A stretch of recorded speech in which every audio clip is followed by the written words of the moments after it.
Welcome to Storytime with Mrs. Cushman.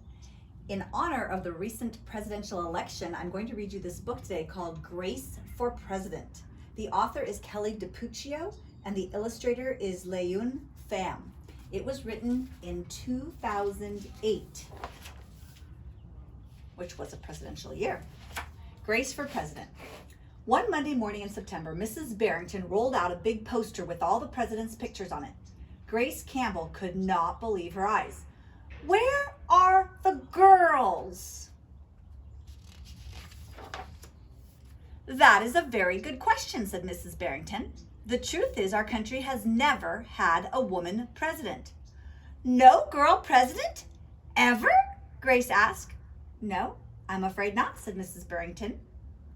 Grace sat at her desk and stewed. No girls? Who'd ever heard of such a crazy thing? Finally, she raised her hand. Yes, Grace, I've been thinking it over, and I'd like to be president. Several students in the class laughed. Well, I think that's a star-spangled idea, Grace, said Mrs. Barrington. In fact, we can have our own election right here at Woodrow Wilson Elementary. The snickering in the room stopped. Grace smiled. Would anyone else like to run for president? Mrs. Barrington asked the class. Nobody raised their hand. Becoming president was going to be easy, Grace thought. The next day, Mrs. Barrington made an announcement. In the name of democracy, I have invited Mr. Walter's class to join our election. Their class has nominated Thomas Cobb to be their presidential candidate. Grace's heart sank. Thomas was the school's spelling bee champion. His experiment always took a blue ribbon at the science fair, and he was captain of the soccer team. Becoming president wasn't going to be so easy after all, Grace thought. The teacher put the names of 50 states and the District of Columbia into a hat. Everyone except for Grace and Thomas got to choose a state. I'm Texas, said Anthony. I'm New Hampshire, said Rose. I'm Michigan, said Robbie. What does the number 17 mean? Each state is assigned a number of electoral votes. That number is determined by how many people live in that state, said Mrs. Barrington. Each of you will be a representative for your state. Altogether, our country has 538 electoral votes, Mr. Walter explained. On election day, the candidate who receives 270 electoral votes or more wins the election. Why 270? asked Rose. That's more than half of all the electoral votes, Mr. Walter said. Becoming president really wasn't going to be easy, Grace thought. Grace came up with a campaign slogan. Make history, vote Grace Campbell for president. Thomas came up with his own campaign slogan. Vote for Thomas Cobb, the best man for the job. Grace listened to what issues were important to the students and she made a list of campaign promises. A peaceful school, no bullies. A cleaner school, no littering. Better hot lunches, no more fish stick tacos. Thomas made up his own list of promises. Free tutoring, free soccer lessons, fish stick tacos every week. Grace made campaign posters and buttons. Thomas made posters and buttons too. Each week, the teacher set aside time for the candidates to meet with their constituents. Polls were taken. Voters were making their choices. Grace continued to campaign. At recess, she gave speeches. During lunch, she handed out free cupcakes. After school, she held rallies. Meanwhile, Thomas wasn't worried. He had cleverly calculated that the boys held slightly more electoral votes than the girls. At recess, Thomas studied his spelling words. During lunch, he worked on his latest science experiment. After school, he played soccer. Even before the election, Grace made good on her promises. She joined the safety squad. She organized a school beautification committee, and she volunteered her time in the school cafeteria.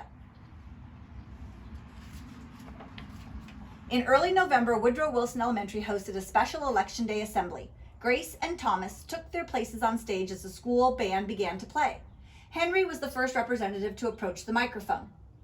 Fletcher said, the Yellowhammer state of Alabama cast its 9 electoral votes for Thomas Cobb.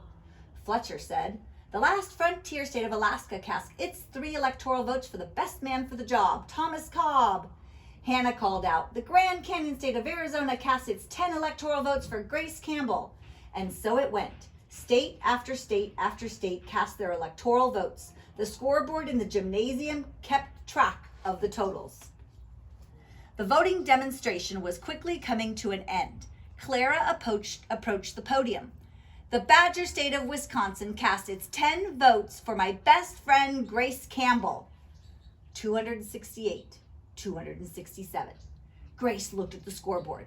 Thomas had 268 electoral votes. She had 267. There was only one state still accounted for: Wyoming. Thomas grinned. Grace felt sick. Sam walked up to the microphone. He looked at Thomas. He looked at Grace. He looked down at Grace's handmade flag. Sam didn't say a word. "What are you waiting for?" Thomas whispered. The band stopped playing. All eyes were on Wyoming. Finally, Sam cleared his throat. The Equality State of Wyoming casts its 3 electoral votes for Grace Campbell. The gymnasium erupted in loud cheers and a few boos. Mrs. Barrington approached the podium. With 270 electoral votes, the winner is Grace Campbell. Thomas looked stunned. Grace hugged Sam. "Why did you do it?" she asked. Sam handed Grace his flag.